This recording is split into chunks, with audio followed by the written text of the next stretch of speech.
para cerrar la semana. El primero es el que tiene que ver con la vuelta de Pablo Moyano, los Moyano, por múltiples razones. Primero porque hoy Pablo movilizó, después de que ayer yo les contara aquí que había suspendido la marcha prevista para el mediodía frente a la Superintendencia de Riesgo del Trabajo y de la Superintendencia de Salud, a propósito del tratamiento anti-COVID, lo que estaba en las ART, que dejó de ser a partir del 31 de diciembre. Bueno, la verdad es que ayer se suspendió de manera intempestiva porque se suponía que había un acuerdo. Hoy, después de que ayer fracasaran esas negociaciones, se volvió a convocar la marcha y vino la marcha. Y ahí Moyano habló. Y apareció el contestatario, volvió Pablo Moyano, lo que decía por lo bajo, lo que ya en público había empezado a manifestar. Nosotros aquí lo contamos, lo marcamos antes que muchos, hace 15 días, ya hoy es bastante más explícito. Escuchen. Así que, compañero, le pedimos al compañero Alberto Fernández revea esta situación y si no, el jueves que viene reventamos la Plaza de Mayo hasta que se le devuelva el último centavo a los trabajadores. Gracias, compañero. ¿Quieren escuchar algo más de Moyano? Que ya pone nombre y apellido al cuestionamiento y a quién tiene que revertir la situación. Ya ni siquiera habla de Morón y habla del mismísimo presidente. Miren. Vamos miles y miles de camioneros a la Plaza de Mayo para decirle al compañero Alberto Fernández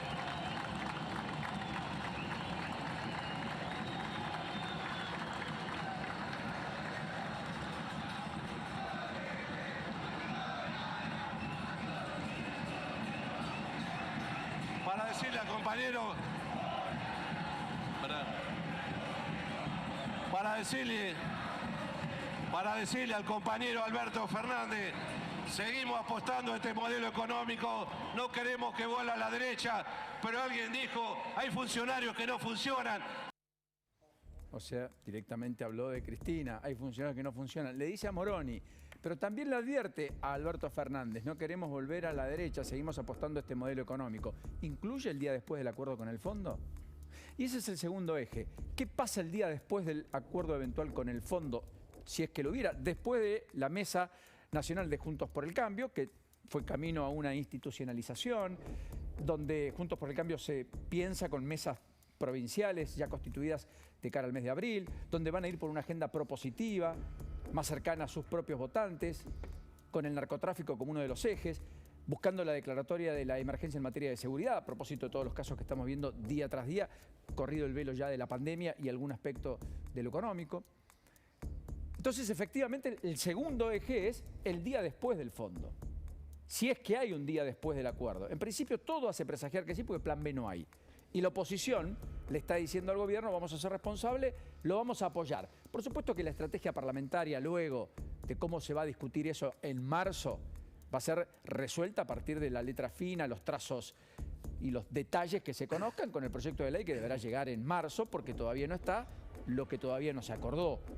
Y para lo cual Guzmán está viendo si viaja o no a Indonesia porque allí donde se va a llevar adelante la cumbre del G20, los ministros de finanzas más importantes del planeta, ya desistieron de estar, entre otros, Kristalina Georgieva o Gopinath, que es básicamente una de las mujeres encargadas del caso argentino, la número 2.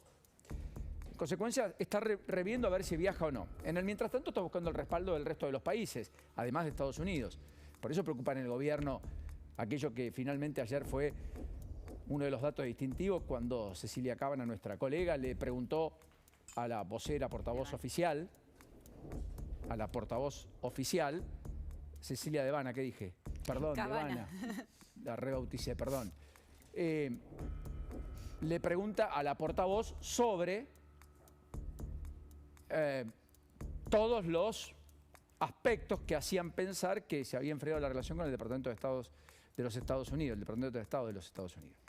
Bueno, efectivamente, hoy apareció en la tapa, etcétera, más allá de lo que ocurrió ayer, hubo un pedido de disculpas hoy oportuno, que no alcanzan, no suficiente, de parte de la portavoz, no del presidente, que retuiteó aquello de que el periodismo es un mamarracho, qué sé yo, un aspecto que creo que Alberto Fernández piensa genuinamente, como muchos pensamos que hay parte de la política que es un mamarracho y que probablemente parte de la gestión del presidente es un mamarracho. Lo que pasa es que el presidente retuitea lo que hace un tuitero denigrando a la profesión en su conjunto. No solo poco feliz, sino hay una incontinencia con el Twitter, qué sé yo, de parte del presidente, de parte de la vocera, portavoz, como quieran llamar. Bueno, no importa, pero todo eso es lo que está en ciernes. El día después, con el Fondo Monetario Internacional, ¿cómo será? Porque se supone que es una condición necesaria, no suficiente. Se supone que eso va a traer cierta paz cambiaria, que por supuesto no nos deposita en el abismo que implica el default. Ahora, ¿nos va a dar lo que Argentina indispensablemente requiere, que es financiamiento internacional para el Estado, las provincias y, por sobre todas las cosas, para el mundo de las empresas privadas? Y ahí hay un misterio interrogante. Argentina acordó con bonistas privados en 2020, pero eso no le generó a la Argentina volver a acceder al mercado de capitales, cuando el crédito además era a tasa cero. Todo el mundo financió los aportes que se hicieron extraordinarios en la pandemia para asistir a sus respectivos países fruto de la pandemia, con financiamiento muy barato. Argentina estuvo exenta, estuvo al margen, estuvo afuera. Salvo los derechos extraordinarios de giro, los derechos especiales de giro, que el fondo le dio a todos los países, entre ellos a la propia Argentina. No hubo dinero fresco. Bueno, ese día después, en perspectiva, en lo ideal, debería ser el día de la vuelta al mercado de capitales. Y la verdad que por lo que se ve, por los movimientos que hay, por cómo es el acuerdo, por la laxitud con la que se pacta y por la falta de volumen político de quien ejecuta, cuanto menos es un enorme signo de interrogante. Y eso es lo que están evidenciando los mercados.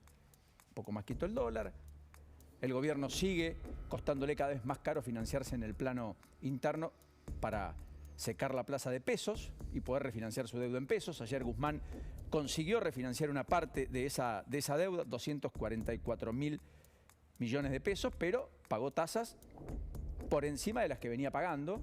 Inclusive, en una colocación, pagó a julio, al mes de julio, más del 46% anual. Y estaba pagando por debajo del 40% hace 3 meses y hasta el 43% hasta ayer nomás. Es decir, ya los bancos le están prestando al Estado cada vez una tasa más alta. ¿Por qué? Porque los bancos son los que van a tener que empezar a darle a los ahorristas un atractivo mayor para que se queden en pesos. Entonces los plazos fijos ya no están en el 34, 35, hay algunos que ya lo tienen en 37 o van camino a confluir al 38, 39% anual, quizás 40%, que es un poco en el imaginario el número de inflación deseable, de acuerdos paritarios deseables que Guzmán le plantea al Fondo Monetario Internacional después de más del 50% de inflación del año pasado. La inercia parecería marcar que esa es una meta cuanto menos ambiciosa, muy ambiciosa, porque en el primer trimestre Argentina va a estar con una inflación arriba del 12%, si es que el 4% pasa a ser casi el piso del mes a mes respecto a lo que vamos a conocer el martes próximo, que va a ser la inflación del mes de enero. Y el último aspecto, el último hito es este. El que aflora hoy, el que irrumpe en escena viernes, tal vez con esta tapa, miren, la de la revista Noticia es el tapado. ¿Es verdad que puede ser el candidato? ¿Guado de Pedro será, en perspectiva, el hombre de Cristina Fernández de Kirchner? Licuada la expectativa respecto a Kicillof, desmejorado el volumen político y el perfil de Máximo Kirchner, en particular después de los últimos hechos, y sin la imperiosa necesidad de ser ella. ¿Será Guado el elegido por la vicepresidente? ¿Es un potencial candidato presidencial? Noticias dice el inesperado candidato K. Y da cuenta de que tiene un sueño presidencial, etc. Hoy, en la cumbre de los gobernadores del Norte Grande, en Misiones, en Iguazú, en el hotel que está allí, 10 gobernadores se reunieron. Entre ellos estuvieron Gerardo Morales y Gustavo Valdés, los radicales del norte.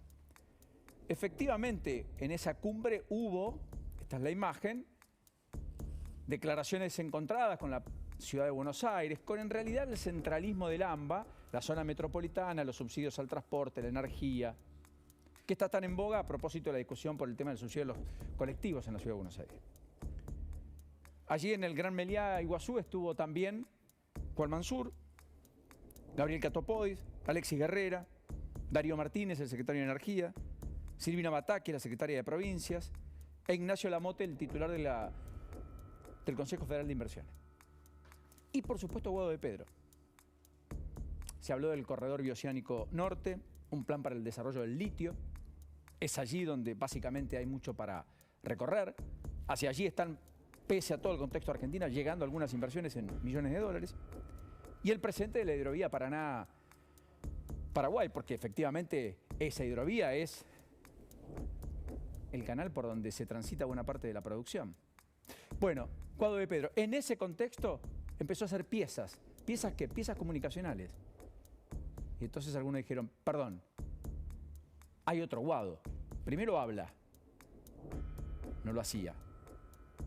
Segundo, toma un rol más activo. Tercero, es el ministro político por excelencia del presidente. Pero fue el que encabezó la rebelión al presidente después de la carta de Cristina. Y sin embargo se quedó. Algunos lo daban fuera del gabinete, otros reasignándole funciones, por caso llevándolo al Ministerio de Justicia. Nada de esto está claro. Si es por autoprotección, si es Cristina que lo busca blindar, si hay algo de ese apetito presidencial o no, si busca distraer. En cualquiera de los casos, Guado parece que está en campaña, y si no, miren.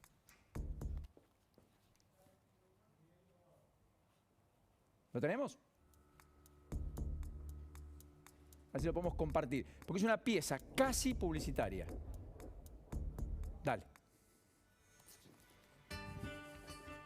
Esta belleza hace que hoy en Misiones tengamos el 90% de ocupación hotelera, gastronómica, que los comercios, que el empleo, pero no es esta belleza sola, es una política pública del gobierno nacional, conjunto con las provincias, es el previaje, una política que permitió que hoy 4,5 millones de argentinos y argentinas puedan viajar.